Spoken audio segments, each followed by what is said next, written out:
3,000 करोड़ रुपया है, जो जो गरीब लोगों का पैसा है, और जिसने इस प्रकार का पैसा रिश्वत में दिया है, उन सबको मैं वापस पैसा करना चाहता हूं। तो नमस्कार दर्शक, আমি দুর্লভ আর আপনারা দেখছেন দুর্লভ বাংলা। দর্শক, আজকে এই ভিডিওতে ছোট্ট করে আলোচনা করব এই যে মোদিজি সরকার বলেছেন যে 3,000 কোটি টাকা। আপনারা শুনেছেন হয়তো, যদি আপনারা খবরে চোখ রাখেন তাহলে অবশ্যই শুনবেন এই 3,000 কোটি টাকা মোদিজি বলেছেন পশ্চিমবাংলার মধ্যে এই 3,000 কোটি টাকা আমি বিলি করে দেবো। এখন আপনাদের মনে প্রশ্ন উঠতে পারে যে 3,000 কোটি টাকা কেন, 3,000 কোটি টাকা এই টাকাটা কোথায় পেলো, কি জন্য বিলি করবেন, আপনাদের মধ্যে অবশ্যই প্রশ্ন উঠতে পারে। তো সম্পূর্ণ বিষয়টা আলোচনা করবো। আপনারা শুধু নজর রাখবেন আমার এই দুর্লভ বাংলা ইউটিউব চ্যানেল, আর সাথে সম্পূর্ণ ভিডিওটা দেখবেন, ঠিক আছে? তো দর্শক দেখো, আপনারা জানেন বাংলায় দুর্নীতি হয়েছে, আপনারা জানেন চাকরি দেওয়ার নামে সেই তৃণমূল বা টিএমসি নেতারা টাকা খেয়ে নিয়েছে সাধারণ মানুষের। 100 দিনের টাকা খেয়েছে, মিড ডে মিলের টাকা খেয়েছে, রাস্তার টাকা খেয়েছে, ঘরের টাকা খেয়েছে। সম্পূর্ণ সরকারি প্রকল্পতেই এই টিএমসি নেতারা কিন্তু টাকা খেয়ে বসে আছে। সেই টাকাটা খেয়েছে কে? টিএমসি নেতা আপনাদের কাছ থেকে কালেক্ট করে, আপনাদেরকে ভুল বুঝিয়ে সেই টাকাটা কালেক্ট করেছে কি টিএমসি নেতা। সেই টিএমসি নেতা কোটি কোটি টাকা এইভাবে জড়িয়ে একদম রাজার মতো একদম টাকার পাহাড় করে ফেলে সেই টাকাতে ইডি, মানে আপনারা জানেন ইডি হচ্ছে একটা কেন্দ্রীয় সংস্থা, সেই ইডি কিন্তু আবার রেড করে সেই টাকার উপর। হ্যাঁ, মনে করে যে এই যে পার্থ আপনারা জানেন কোটি কোটি টাকা, 50 কোটিরও বেশি টাকা সঞ্চয় করেছিলেন এবং টাকার পাহাড় আমরা প্রথমে সেখানে দেখেছিলাম। সেই টাকার পাহাড় তৈরি করে এই পার্থ, এবং কি সেই পার্থর উপর ইডি রেড করার পর সেই টাকার পাহাড়টা 50 কোটিরও বেশি, সেই টাকার পাহাড়টা ইডি নিয়ে যায় স্টেট ব্যাংকে সেভ করে। এইরকমভাবে কেষ্টর কাছে পায়, এরকম কাছে জীবন কৃষ্ণর কাছে পায়, এরকম আবার বালুদা, নানা রকম অনেক টিএমসি নেতা আছে যারা দুর্নীতি করেছিল এবং কি সেই টাকার পাহাড় কালেক্ট করেছিল। সেই টাকার পাহাড়ের উপর ইডি রেড করে এবং কি সেই টাকার পাহাড়গুলো ইডি রেড করে স্টেট ব্যাংকে ফিক্সড ডিপোজিট করে। সেই ফিক্সড ডিপোজিট করার পর সেখানে কিন্তু আরও বিশাল একটা টাকার পাহাড় মানে তৈরি হয়ে যায় আর কি। সেটা হচ্ছে 50 কোটি নয়, 100 কোটি নয়, 200 কোটি নয়, 300 কোটি নয়, পুরো 3,000 কোটি। 3,000 কোটি টাকা কিন্তু সেখানে স্টেট ব্যাংকে জমিয়ে যায়, এই সাধারণ মানুষের টাকা যেগুলো লুট করা হয়েছিল। সেই লুটের টাকা ইডি রেড করে স্টেট ব্যাংকে জমা করে এবং কি 3,000 কোটি টাকা সেখানে টাকার বিশাল টাকার অঙ্ক একটা সেখানে হয়ে যায়, সঞ্চয় হয়ে যায়, সেভ হয়ে যায়। আপনারা জানেন 3,000 কোটি টাকা কত টাকা?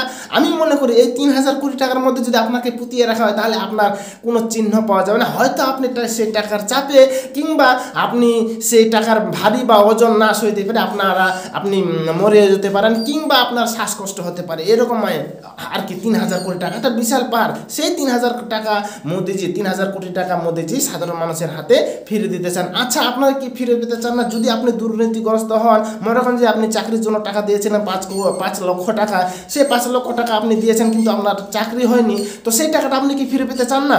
অবশ্যই ফিরে পেতে চান। কারণ এরকম যদি কেউ যে টাকাটা আপনি দিয়েছেন, জমি বিক্রি করে দিয়েছেন, বাড়ি বিক্রি করে দিয়েছেন, আপনি বাড়ি গরু নানা রকম যৌতুক ইত্যাদি বিক্রি করে যে আপনি চাকরির জন্য টাকা দিয়েছিলেন 5 লক্ষ কিংবা 10 লক্ষ টাকা, সেই টাকাটা যদি আপনি আপনার হাতে কেউ এসে তুলে দেন, তাহলে কি আপনি তাকে ভগবান তুল্য মানবেন না? অবশ্যই মানবেন। কারণ সেই টাকাটা আপনার মেহনতের টাকা, আপনার পরিশ্রমের টাকা, আপনার বাড়ির জমি বিক্রি করা টাকা। সেই টাকাটা আপনারা দিয়েছিলেন চাকরির আশায় দুর্নীতিগ্রস্ত মানুষের কাছে, দুর্নীতির সঙ্গে যুক্ত সেই মানুষের কাছে। সেই টাকাটা নিয়ে যায় ইডি রেড করে, ইডি সিজ করার পর সেই টাকাটা স্টেট ব্যাংকে রাখে এবং কি এইভাবে জমাতে 3,000 কোটি টাকা কিন্তু জমিয়ে ফেলেছে।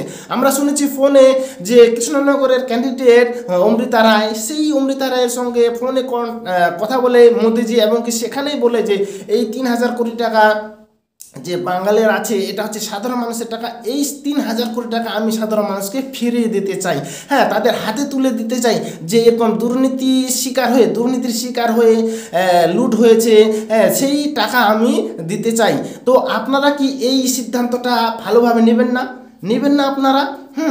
এই যে মোদিজি, আপনারা জানেন মোদিজি হ্যাঁ তো মুমকিন হ্যাঁ, আর পশ্চিমবাংলার শুধু নয় সমস্ত ভারতবর্ষের মোদিজির একটা বড় ফ্যান। কারণ মোদিজিকে সবাই মানে মোদিজির যে কথাবার্তা, তার বডি ল্যাঙ্গুয়েজ এবং কি তার চাল চলন ধরন, মানে এতই মানে আমি শুনেছি আর কি। অমৃতা রায়ের সঙ্গে যে কথা বলেছেন, রেখা পাত্রের সঙ্গে যে কথা বলেছেন আর কি, আমি শুনেছি ফোনে কথাগুলো, ভয়েস রেকর্ডগুলো, তাতে আমাকে কি বলবো, এর আগে আমরা যে রামায়ণ শুনতাম না, রামায়ণ দেখেছি, এটা সবাই দেখেছে রামায়ণ, সেখানে যে পরিষ্কার হিন্দি ভাষা ল্যাঙ্গুয়েজ ব্যবহার করা হতো, ঠিক একইভাবে আমাদের দেশের প্রধানমন্ত্রী নরেন্দ্র মোদী ঠিক একইভাবে পরিষ্কার স্বচ্ছ একদম স্পষ্ট হিন্দি ভাষায় কথা বলেছেন। সেখানে কোনো খারাপ মানে কোনো নাই আর কি, মানে এত সুন্দরভাবে কথা বলেছেন যে মানে সে ভাষা সে কথা শুনেই মনটা একদম বলে যে না, এই ব্যক্তিটাই পারে আমাদের সঠিক বিচার দিতে, এই ব্যক্তিটাই পারে আমাদের দুর্নীতিগ্রস্ত টাকা যে লুট হয়েছে সেই টাকাটা ফেরত দিতে। তো এটাই হচ্ছে ব্যাপার, মোদি হচ্ছে মুমকিন, মোদি পারে। মোদি বলেছে যে এই টাকা হচ্ছে সাধারণ মানুষের টাকা, এই পশ্চিমবাংলার মানুষ যদি বিজেপিকে চায়, বিজেপিকে ভোট দেয়, বিজেপিকে সরকারে আনে, তাহলে এই টাকাটা আমি অবশ্যই আইনি প্রক্রিয়ার মাধ্যমে সাধারণ মানুষের কাছে বিলি করে দেব, এটাই দিয়েছে। আর এই বক্তব্যটা, এই মন্তব্যটা যখনই করেছে তখনই কিন্তু সোশ্যাল মিডিয়াতে এবং কি টিএমসির ইয়েতে বাড়িতে কিন্তু আগুন লেগে যায় এবং কি একটা ভয়ের সৃষ্টি হয়। কারণ এটা একটা ছোট কিন্তু কথা নয়, সাধারণ মানুষের টাকা 3,000 কোটি টাকা, 3,000 কোটি টাকা যদি সাধারণ মানুষের কাছে ওরা ফিরে পায় তাহলে একটা কিন্তু বিশাল আনন্দের ব্যাপার। কারণ সাধারণ মানুষ খুব কষ্টের মাধ্যমে সেই টাকাটা ইনকাম করে কিন্তু কোনো কিছু পাওয়ার আশায় দিয়েছিল সেই টাকাটা, সেই টাকাটা যদি ফিরে পায় তাহলে এর থেকে বড় একটা আনন্দের কিছু হতে পারে না, যারা এর সাথে দুর্নীতির শিকার হয়েছিল আর কি। তো দর্শক দেখো, এইভাবে যদি মোদিজি করে তাহলে এর কিন্তু মানে জবাব হয় না। তবে এই যে আমরা শাসক দলের দেখছি বারবার বিরোধিতা করছেন, এত ভালো একটা প্রকল্প বা এত একটা সুন্দর কথা বলেছেন, সাধারণ মানুষের ভালোর জন্য কথা বলেছেন, তবু শাসক দল কিন্তু এতে কিন্তু প্রতিক্রিয়া মানে করেছেন আর কি, খারাপ প্রতিক্রিয়া। তারা বলছেন কি করে এই টাকাটা দিবে, কি করে এই টাকাটা দিবে, এই টাকাটা কি দিতে পারে অত সহজ? আইন আছে, তারপর কোর্ট আছে, সহজেই এই টাকাটা কিন্তু মোদিজি দিতে পারবেন না। তারা বলেছেন যে যদি প্রমাণ করতে পারে ইডি ঠিক, তাহলে এই টাকাটা দিতে পারেন। আচ্ছা, প্রমাণ করতে পারবে ক্যাস্টো, প্রমাণ করতে পারবে পার্থ, প্রমাণ করতে পারবে জীবন কৃষ্ণ যে তারা ঠিক এই টাকাটা তারা মেহনত করে, পার্থ বলতে পারবে যে আমি 50 কোটি টাকা মেহনত করে মাথার ঘাম পায়ে ফেলে ইনকাম করেছিলাম 50 কোটি টাকা। প্রমাণ করতে পারবে ক্যাস্টো অনুব্রত মণ্ডল যে আমি এই টাকাটা মেহনত করে ইনকাম করেছিলাম, মাছ বিক্রি করে ইনকাম করেছিলাম। মাছ বিক্রি করে কি ইনকাম করতে পারবে সেই কোটি কোটি টাকা? আমরা শুনেছি অনুব্রত মণ্ডল মাছ বিক্রি করতে, সেই মাছ বিক্রি করে কি কোটি কোটি টাকা ইনকাম করতে পারবে অনুব্রত মণ্ডল? প্রমাণ করতে পারবে যে আমি এত কোটি টাকা মাছ বিক্রি করে ইয়ে করেছিলাম? আমাদের লোকাল এরিয়াতে অনেক বড় বড় মাছের পাইকারি আছে, তারা তো কোটিপতি হচ্ছে না, তারা যেভাবে আছে সেভাবেই চলছে। তো এটা কি প্রমাণ করতে পারবে না অনুব্রত মণ্ডল, পারবে না পার্থ, পারবে না জীবন কৃষ্ণ, পারবে না অন্যান্য নেতারা। তো কি করে ওরা টাকাটা ফেরত পাবে আর কি? আর এটা হচ্ছে সত্যি একটা দুর্নীতির টাকা যেটা সাধারণ মানুষের কাছে লুট করা হয়েছিল। তো মোদিজি এটা বলেছে,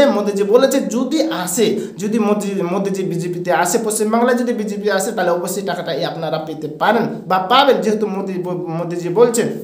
কারণ মোদিজি হচ্ছে একটা মানে এমন একটা ব্যক্তি যা বিশ্বাস করা যায়, যে যার উপর আস্থা রাখা যায়, বিশ্বাস করা যায়। তো দর্শক, আপনাদের কি মনে হয় মোদিজি এটা করতে পারবে? যদি বিজেপি সরকার আসে মোদিজি এটা করতে পারবে, বা এই টাকাটা কি সাধারণ মানুষের হাতে তুলে দেওয়া দরকার বা উচিত?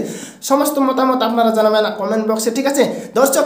এই ভিডিওতে এইটাই ছিল আলোচ্য বিষয়। যদি ভিডিওটা ভালো লাগে, যদি বিষয়টা ভালো লাগে, তাহলে আমার এই চ্যানেলটাকে সাবস্ক্রাইব করবেন, সাথে এই ভিডিওটাকে লাইক কমেন্ট শেয়ার সমস্ত করে দাও, একদম সাধারণ মানুষের কাছে পৌঁছে দাও, যাতে তারা বুঝতে পারে অতি সহজে যে মোদিজি আমাদের জন্য কি করছে। মানে এতদিন ধরে এই যে ইডি রেড করছে, এটাও একটা প্রক্রিয়া। তাহলে এতদিন ধরে সেই সাধারণ মানুষদের টাকা ফিরিয়ে পাওয়ার জন্য মোদিজি ইডি লাগিয়ে দিয়েছে, সেই দুর্নীতি যারা করেছে তাদের পিছনে, এবং কি কোটি কোটি টাকা করে এখন সেই টাকাটা ফেরত দিতে চায়। এটা অনেকদিন ধরে প্রক্রিয়া কিন্তু আগে মোদিজি করে ফেলেছে বা স্টার্ট করে দিয়েছে আর কি টাকাটা ফেরত দেওয়ার জন্য। তো দর্শক, এটাই ছিল এই ভিডিওর আলোচ্য বিষয়, ঠিক আছে? তো ভিডিওটা কেমন লাগলো অবশ্যই জানাবেন, ঠিক আছে? দেখা হচ্ছে পরবর্তীতে, তখন ভালো থাকুন, সুস্থ থাকুন, বাই।